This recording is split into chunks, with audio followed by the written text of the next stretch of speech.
heart center, which is really us.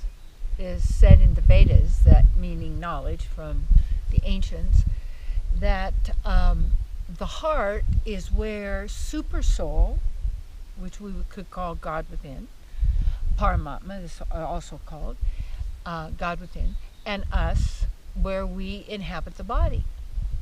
And so therefore where we are in the body is in the heart.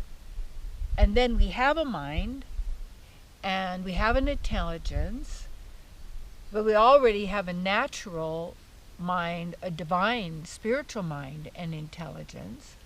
But we also then have this material mind that has to do with this particular reality that we are in.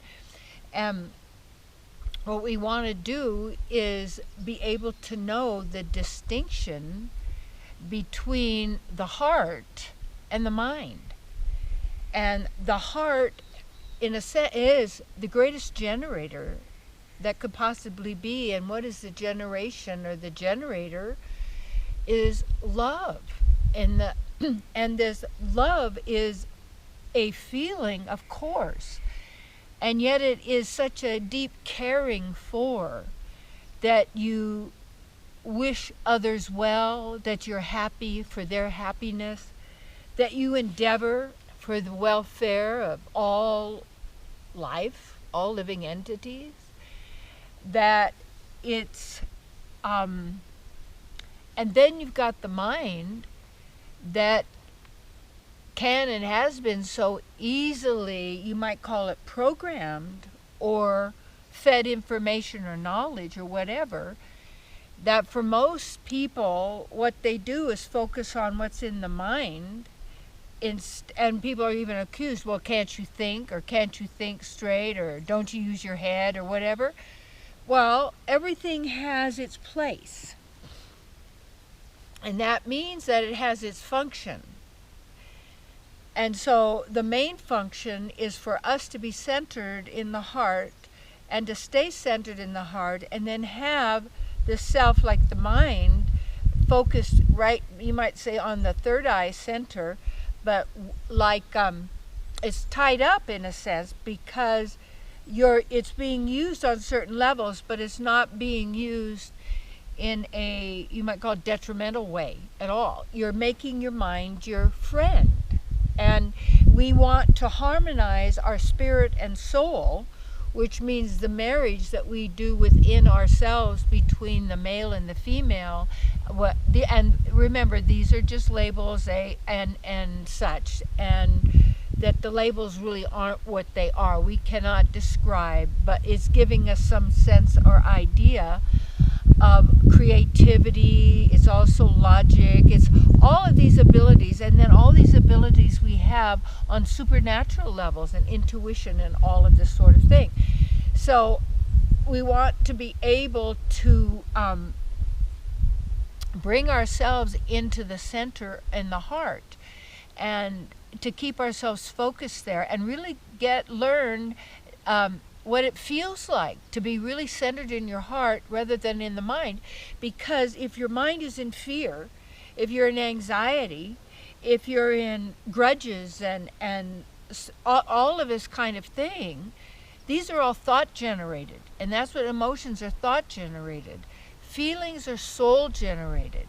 And those feelings are compassion, they're love, but actually empathy is more of a, what would you call it, an emotion, in the sense where you take on the problem of the other in your act to show how much you love or care. Well, that isn't what it needs to be.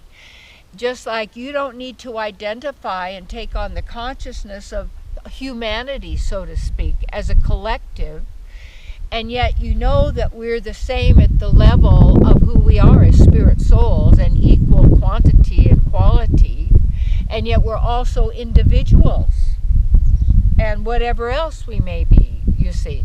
But to understand that distinction, and that our heart in that region is where our God presence is, to guide us and direct us, call that what you will. And by harmonizing your spirit and soul and activating those wholeness and centering on the heart, which is pure divine love of your inner self, your God self, divine self, which is your emanating love for all, and allowing that heart center to be fully operational. And how do you do it? You just have to do it. And if you're not, then you got to ask, what do you get out of not? What do you get out of that other? Because it's a choice. And you can choose now to let go of all trauma-based programming and conditioning, fear and lack-based. Why bother with it? It's over. We know what it's like. You don't need to do it. And you can be absolutely magnificently happy, joyful, beingness, whatever. Even if someone even close to you doesn't want that, that's their choice as well, because wherever they are and whatever they are, it's between that person and their inner God. You see? So my job is what I call self-honoring.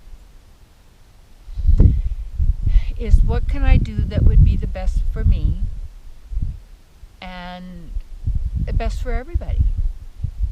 And actually, what I don't know what that means or how that looks in every way, but just to come to that desire that you aren't going to play those other victim, perpetrator, savior games any longer.